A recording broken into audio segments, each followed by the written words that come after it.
குணம் தன்னை அறிந்து கொண்டேன்.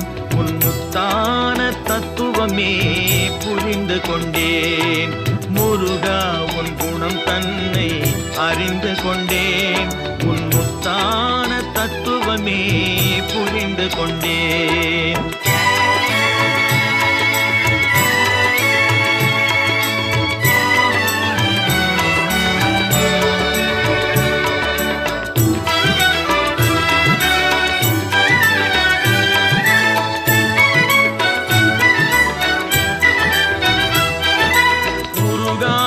மனம் தன்னில் நீ இல்லை, உருகாத மனம் தன்னில் நீ இல்லை என்ற உண்மையை கண்டு கொண்டேன். இனி விடுவதில்லை, உண்மையை கண்டு கொண்டேன்.